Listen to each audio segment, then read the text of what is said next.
두 번째 기적을 살펴볼 차례입니다. 오늘 살펴볼 여인은 여러모로 어제 우리가 살펴봤던 남편을 잃고 특별히 신실한 하나님의 선지자였던, 그리고 하나님을 경외하는 선지자라고 표현하고 있는데요, 그런 남편을 잃고 나서 난 과부와 좀 비교가 되는 이야기입니다.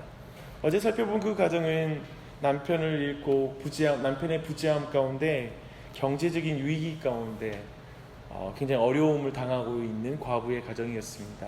네, 오늘 이야기는 여러모로 남편도 있고, 그리고 경제적인 상황, 그리고 여러 가지 상황들이 있어서 비교가 되는 가정입니다.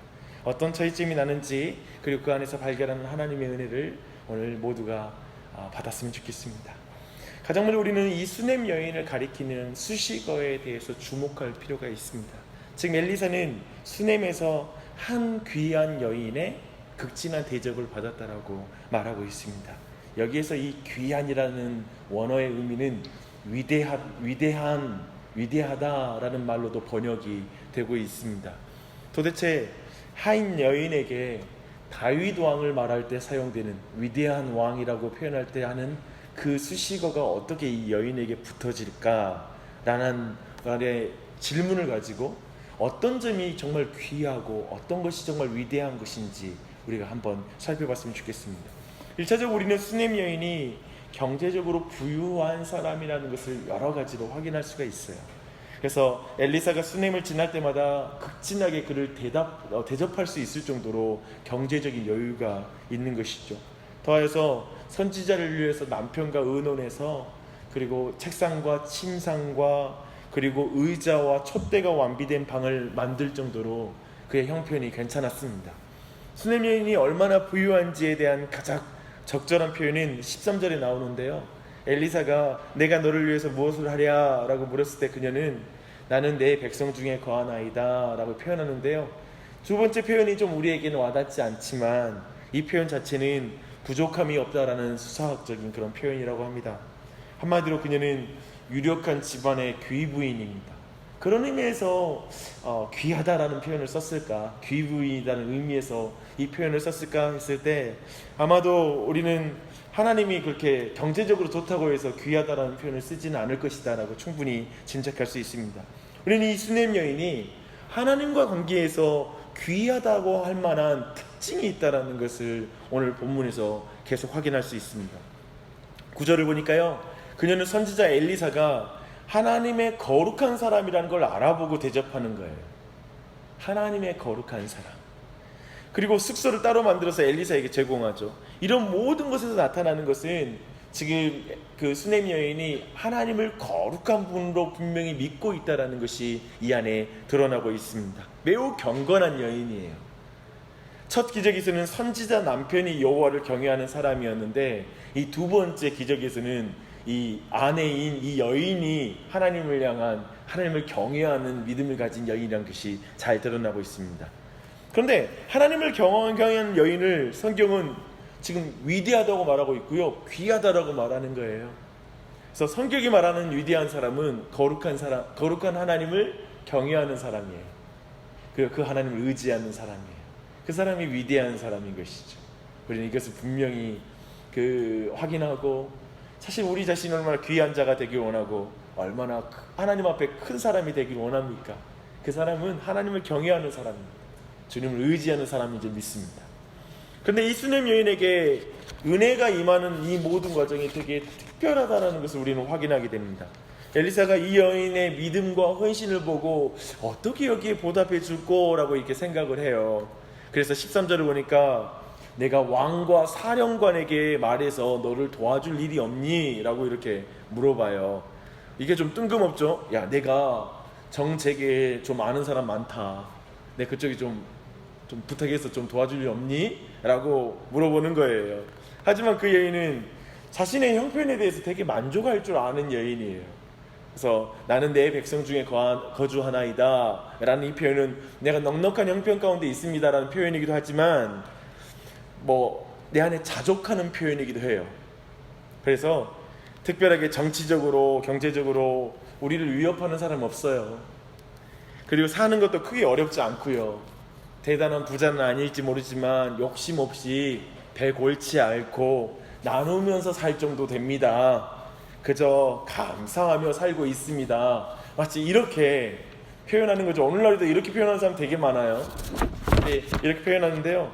이런 느낌으로 말할 때 엘리사는 자족한다는 이 말을 들었지만 뭔가 또 해주고 싶은 마음이 계속 있는 거예요. 엘리사의 마음에. 그래서 그 부담을 내려놓을 수가 없어요. 네, 종인 게하시를 통해서 그 여인의 진짜 결핍을 알게 됩니다. 그녀는 경제적으로 넉넉했지만 아들이 없는 거예요. 첫 번째 기적에서는 경제적인 형편은 안 되고 아들이 있는 그런 선지자의 가정을 우리가 봤잖아요. 근데 이번에는 달라요. 모든 건 넉넉하고 남편도 있고 모든 게 좋아요. 하지만 결정적으로 아들이 없어요. 우리가 아는 것처럼 고대 사회에서 아들이 없다는 건 미래가 없는 거예요. 이것은 여인에게 가장 큰 고통이에요. 근데 저는 궁금한 거 뭐냐면, 그런 큰 고통을 가지고 있으면 선지자가 뭘 원하니? 라고 물어봤을 때 아들을 원합니다 라고 말할 수 있잖아요. 근데 왜 이 여인은 그 말을 하지 않았을까? 라는 질문이에요. 아마도 그녀는 특별히 성경의 표현은 남편이 너무 늙었기 때문에 더 이상 생산할 수 없는, 즉 육체로는 더 이상 아이를 가질 수 없다라는, 아마도 이미 그 전제를 깔고 간구할 제목도 안 된다라고 스스로 생각했다라고 우리는 보는 게 자연스러울 것입니다. 그런데 이제 그 불가능하다고 생각하고 자신 안에 깊은 소망이 있었지만 이제 그 소망이 이미 사그라들었다라고 생각하는 여자, 자신에게 그 일이 일어날 수 없다라고 생각했던 그 여인에게 선지자는 한 해가 지나 이때쯤에 내가 아들을 낳으리라 라고 이렇게 약속하고 있습니다. 선지자는 그녀의 깊은 소원, 하지만 이미 꺼져버린 소원, 더 이상 품지 못하는 그 소원에 대해 지금 약속해 주는 거예요. 참으로 하나님은 자기를 바라는 자들의 마음의 소원까지 돌보시는 분이심을 드러내는 것입니다. 참으로 그렇습니다. 우리 안에 혹시 마음에 이미 사그라들어 버린 그 소망이 있으세요? 소원이 있으세요? 가정을 향해서, 자녀들, 그리고 남편을 향해, 그리고 교회를 향해, 그 사그라들어 버린 것, 그 모든 소원들을 향해 다시 약속해 주는 거예요. 선지자의 약속의 말씀에 어쩌면 사라처럼 반응하는 수넴 여인이죠. 하지만 하나님은 능치 못한 일이 없으신 분이세요. 그리고 그 능력을 드러내사 이제 그 여인이 아이를 이제 얻게 됩니다. 참으로 하나님은 말씀하시고 말씀을 이루시는 분이심을 오늘 이 이야기 안에서 분명하게 드러내고 있는 것입니다. 놀랍죠? 그러나 이게 지금 오늘 이야기의 끝이 아니에요. 이어지는 이야기는 너무 긴박하게 진행이 돼요. 그리고 너무 속도감 있게 진행이 돼요. 이 아이가 자라다가 어느 날에 이제 심각한 두통과 함께 결국 어머니의 무릎에서 죽고 말았다라고 말하고 있습니다.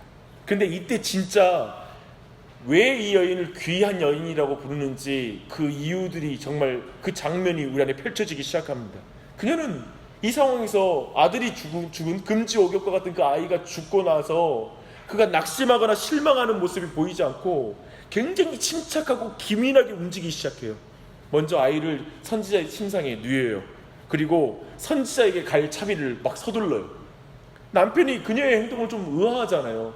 남편은 너무나 좀 미친 것 같이 보이지 않겠어요? 이 여자가 왜 이러나? 그러자 그 남편에게 이렇게 말해요. 샬롬, 염려하지 말라고 말하고 엘리사가 있는 갈멜산을 향해서 내달리는 거예요. 수넴에서 이 갈멜산까지 약 32km 정도 떨어졌다고 합니다. 근데 그 여인은 거의 직선으로 거기를 향해서 달려갔다고 말할 수 있어요. 종에게 말하거든요. 가는 동안에 나를 위하여 멈추지 마라. 내가 말하기 전까지는. 즉 내가 피곤할까봐 길을 멈추지 말고 바로 달려가라 라고 말하는 것이죠. 모든 감정이 여기 안에 표현되지 않아요. 억누르고 아무도 만나지 않고 오직 선지자만 빨리 만날 생각밖에 없는 거예요. 그대로 내달리는 거예요. 이제 그녀가 귀한 여인이라는 장면이 이어집니다. 그녀는 선지자 엘리사에게 다가가 그 발을 붙잡습니다. 성경 본문은 하나님의 사람의 발을 붙잡았다고 말해요.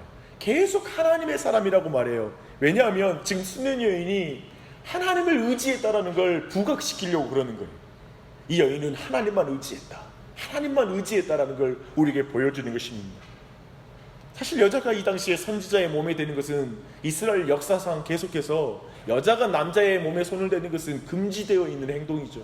그래서 그것을 말리려고, 뜯어 말리려고 하는 게하시를 보고 이제 선지자는 이 여인이 왜 그런지 뭔가 이유가 있다는 걸 알고 다시 게하시를 도리어 막아서고 내버려 두라고 말합니다.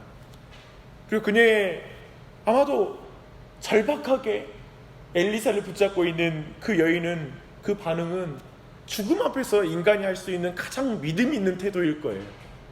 사실 모든 인간은 절망을 절망으로 받아들이고 어쩔 수 없는 일이야, 죽음 앞에서는 어쩔 수 없어, 언제나 일어날 수 있는 일이야, 그게 일어난 것뿐이야 라고 그냥 필연성의 논리 안에서 위안을 얻는 게 인간이 죽음 앞에서 할 수 있는 최고의 행동인 것 같아요.